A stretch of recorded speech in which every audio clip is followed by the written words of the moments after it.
103,4 Kelas FM, this is the Actual Radio. Masih di Manajemen Praktis with Iskandar Z. Lubis.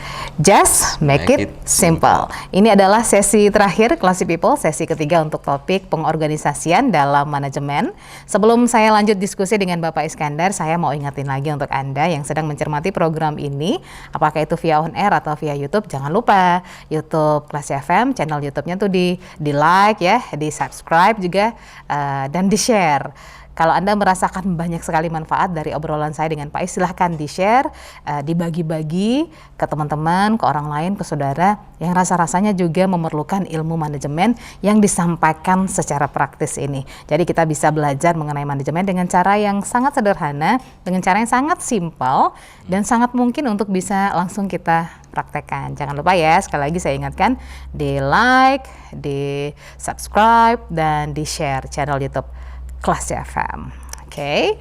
Dan program Manajemen Praktis with Iskandar Z. Lubis ini hadir untuk Anda setiap hari Kamis di minggu kedua, minggu ketiga, dan keempat, jam 7 hingga ke jam 8. Pak Is, ini sesi terakhir. Ini kita ngomongin soal pengembangan organisasi dan kaitannya dengan kondisi eksternal. Kalau kemarin kita belajar dari kasus 2020, misalnya tiba-tiba ada satu boom besar gitu ya, ada pandemi yang semua orang mungkin tidak pernah memprediksinya, bahkan itu bisa terjadi dan segitu besarnya efeknya, baik itu terhadap pribadi, terhadap organisasi gitu ya. Intinya kita perlu satu langkah untuk mempersiapkan diri menghadapi perkembangan kondisi eksternal. Nah, menurut Bapak seperti apa? Kaitannya dengan organisasi maksudnya? Iya. Oke. Jadi tadi di awal sudah saya jelaskan ya. Jadi latar belakang menyusun struktur organisasi itu dimulai dari visi atau strategi dari organisasi itu sendiri ya. Jadi setelah dia bisa menentukan kompetensi dari organisasi tersebut, maka disusunlah struktur organisasinya.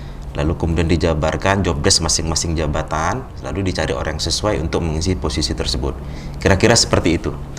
Nah, kaitannya dengan pandemi, sangat mungkin terjadi perubahan kompetensi utama dari organisasi tersebut.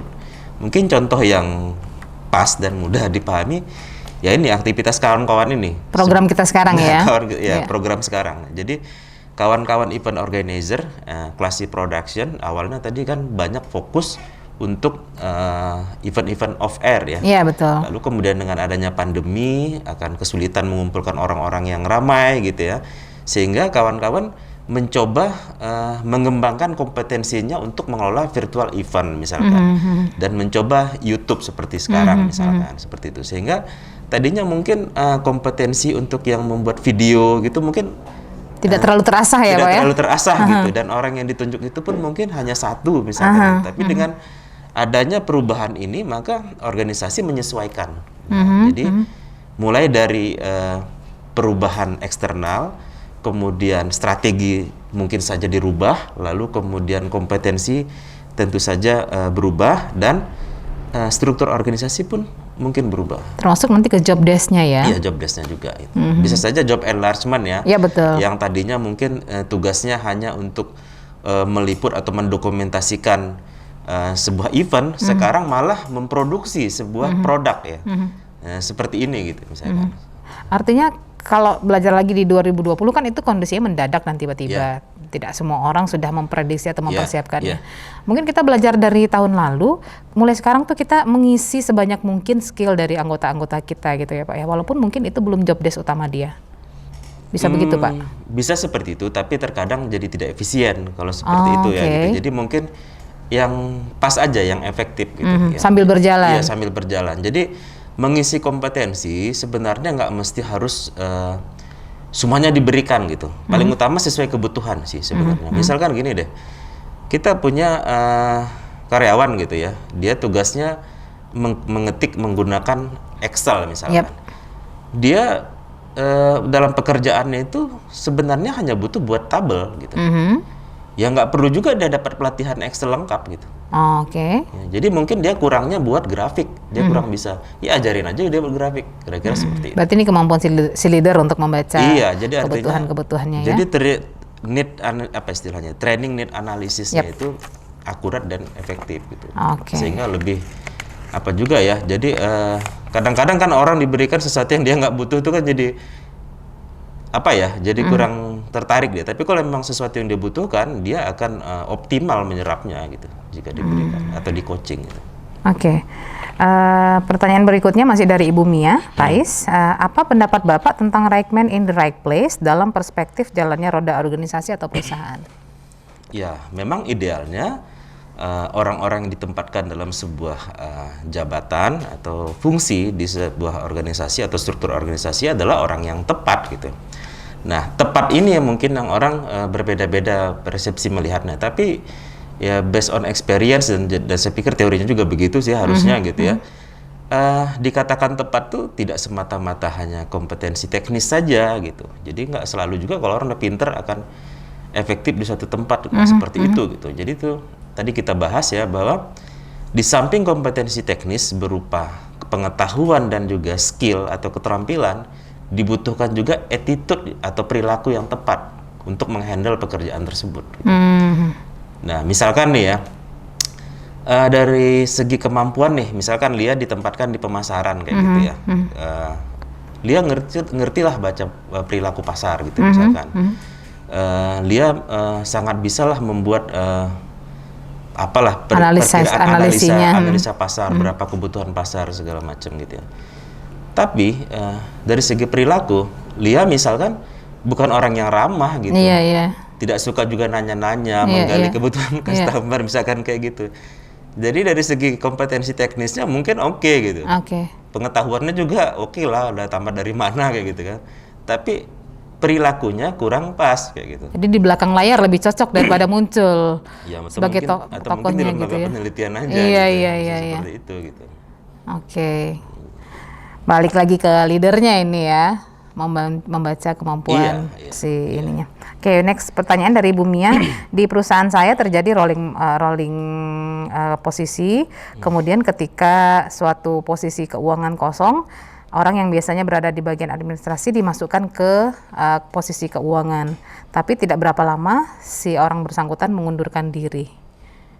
Nah, ini bagaimana Pak? Dia biasanya di administrasi. Kemudian suatu ketika posisi keuangan ini kosong katanya gitu. Oke. Nggak kuat dia kayak jadi orang keuangan. Jadi itu mungkin not the right man on the right place gitu ya. Mungkin dia punya basic mungkin kena sampai akhirnya perusahaan berani menaruh dia di keuangan. Dia mungkin nggak kuat dengan tekanan pekerjaan. Bisa jadi nggak kayak gitu? Mungkin kurang lengkap mungkin mendefinisikan kompetensi yang dibutuhkan untuk jabatan tersebut.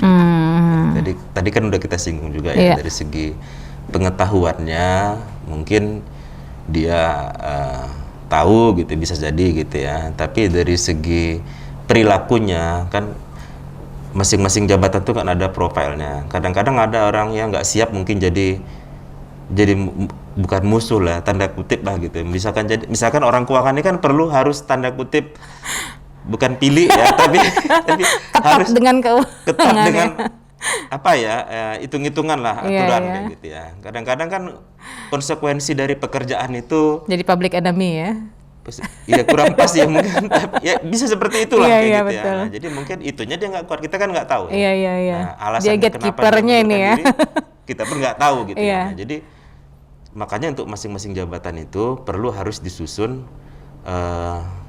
kompetensi teknisnya dan juga perilaku yang dibutuhkan untuk jabatan tersebut. Mungkin saya pikir itu sih obatnya gitu ya, supaya tidak terjadi seperti itu gitu. Tapi untuk rolling pada posisi tertentu memang butuh analisa lebih dalam ya Pak. Ada posisi-posisi itu yang pemegang rahasia banyak orang sebetulnya ya. Kayak keuangan tuh rahasia banyak orang ada di dia sebetulnya dari segi perilakunya kan nggak boleh orang yang ember di situ kan.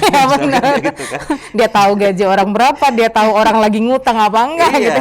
Dia orangnya suka ngomong-ngomong rahasia-rahasia semua dikasih tahu. Dia cocoknya mungkin di tempat yang lain yang malah mungkin cocok gitu ya. Misalkan kalau di bagian marketing lebih banyak ngomong, it's okay lah kayak gitu kan. Tapi kalau bagian yang sifatnya rahasia yang nggak perlu disampaikan, ya berarti perilakunya carilah orang yang sesuai itu. Mungkin karena itu juga dia mengundurkan diri. Aduh, pengen ngomong nih si A ternyata ngutangnya 10.000 misalnya gitu ya. Dia harus simpen kan, nggak tahan ya kan, tekanan batin dia mah. Ya penekanannya itu deh. Jadi ada kompetensi teknis, ada perilaku. Oke, balik ke kuadran yang tadi Bapak jelaskan ya. Oke, baik. Pak Is, untuk kali ini konklusi kita, silahkan pengorganisasian dalam manajemen. Oke, dari diskusi kita tadi ya, sebenarnya pengorganisasian ini sangat luas banget ya. Cuma dari diskusi kita tadi saya coba meresumekannya ya. Pertama sekali adalah ketika sebuah organisasi sudah memiliki visi yang jelas ya, dan sudah bisa menetapkan value apa yang akan dia berikan kepada customernya, maka saat itu dia tentu akan memperkuat kompetensinya. Nah, kompetensi organisasi tadi ya akan didukung oleh struktur organisasi yang disusun kemudian. Nah, di masing-masing struktur organisasi tersebut kita menyusun kompetensi teknis dan perilaku yang sesuai untuk masing-masing posisi tersebut. Lalu kita carilah orang-orang yang tepat untuk mengisi posisi tersebut. Dan jika terjadi gap, katakanlah selisih antara kompetensi yang dibutuhkan dengan yang ada dengan karyawan-karyawan kita, maka perlu ada pembinaan.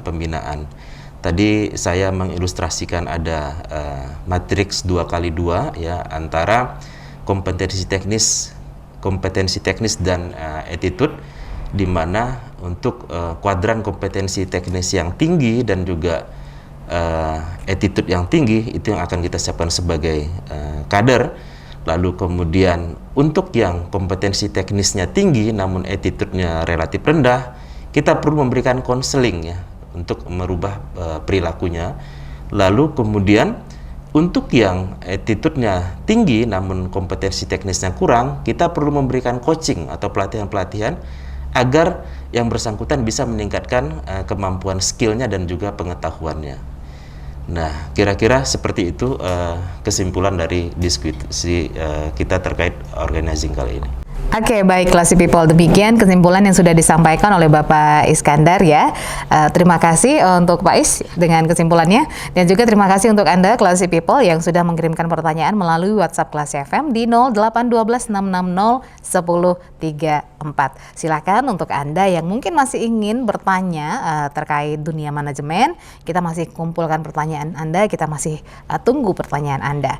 Dan Anda juga bisa mention Classy FM ya untuk media sosial untuk mengirimkan pertanyaan Anda tersebut. Silahkan di Instagram atau di Facebook dan juga di Twitter. Dan sekali lagi saya juga ingin mengajak Anda jangan lupa untuk like, komen, subscribe channel Classy FM di YouTube dan juga share. Semoga apa yang kami perbincangkan untuk hari ini di manajemen praktis bisa bermanfaat dan berguna untuk Anda. Jadi kita lebih gampang mencerna ilmu-ilmu manajemen dengan cara penyampaian yang praktis dan sederhana. Oke, kalau begitu saya Lia Priyanka dan juga Bapak Iskandar harus pamit. Kita ketemu lagi di episode selanjutnya. Tetap di manajemen praktis with Iskandar Z. Lubis. Just make it simple. Assalamualaikum and then see you.